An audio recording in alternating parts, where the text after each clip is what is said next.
Hi dears, welcome back to my channel. ഇന്ന് ഞാൻ വന്നിരിക്കുന്നത് നെയ്യപ്പത്തിൻ്റെ റെസിപ്പി ആയിട്ടാണ്. അപ്പോൾ ഞാൻ ഈ നെയ്യപ്പം തയ്യാറാക്കിയിട്ടുള്ളത് സാധാരണ നമ്മൾ തയ്യാറാക്കുന്ന ആ രീതിയിലല്ല. ഇത് ഞാൻ അരിപ്പൊടിയും ഗോതമ്പ് പൊടിയും വെച്ചിട്ടാണ് ചെയ്തിട്ടുള്ളത്. അപ്പോൾ അത് ഞാനെങ്ങനെ ചെയ്തതെന്ന് നിങ്ങൾക്ക് കാണിച്ചു തരാം. അപ്പോൾ ഒരു പാത്രത്തിൽ അരിപ്പൊടിയും ഗോതമ്പ് പൊടിയും എടുത്തിട്ടുണ്ട്. ഇത് ഞാൻ എടുത്തിട്ടുള്ള ഒരു കപ്പാണ്. പിന്നെ അതിലേക്ക് ആവശ്യമുള്ളത് ശർക്കര പാനിയാണ്. അപ്പോൾ അതാ ശർക്കര പാനി ഞാനിവിടെ ഒരുക്കി വെച്ചിട്ടുണ്ട്. ചൂടോടുകൂടി തന്നെ അതിലോട്ട് ഒഴിച്ചു കൊടുത്തിട്ട് നന്നായിട്ട് മിക്സ് ചെയ്തെടുക്കാം. ഇനി ഇത് പപ്പടം കൂടെ ചേർത്തിട്ട് ഒന്ന് മിക്സിയിൽ അടിച്ചെടുക്കുകയാണ് ചെയ്യേണ്ടത്.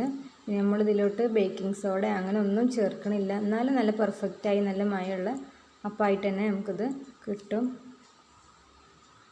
അങ്ങനെ നമ്മുടെ മാവ് റെഡിയായി കിട്ടിയിട്ടുണ്ട്. ഇനി ഇതിലോട്ട് നമുക്ക് തേങ്ങ വറുത്തത്, അങ്ങനെ എള്ള്, അങ്ങനത്തെ സംഭവങ്ങളൊക്കെ ചേർത്ത് കൊടുക്കാം. ഞാനിവിടെ ചെറിയ ജീരകം മാത്രമാണ് ചേർത്ത് കൊടുത്തിട്ടുള്ളത്.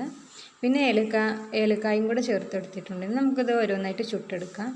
അപ്പോൾ അതാ ഞാൻ ഓരോന്നായിട്ട് ചുട്ടെടുക്കുകയാണ്.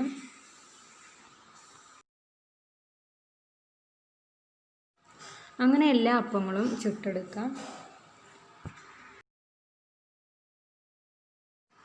അങ്ങനെ എല്ലാ അപ്പങ്ങളും ചുട്ടെടുത്തു. അപ്പോൾ നിങ്ങൾക്ക് ഈ വീഡിയോ ഇഷ്ടമായാലും നിങ്ങൾ ഈ വീഡിയോ ലൈക്ക് ചെയ്യുക, ഷെയർ ചെയ്യുക, കമൻറ്റ് ചെയ്യുക. അപ്പോൾ ഓക്കെ ഫ്രണ്ട്സ്, ബൈ.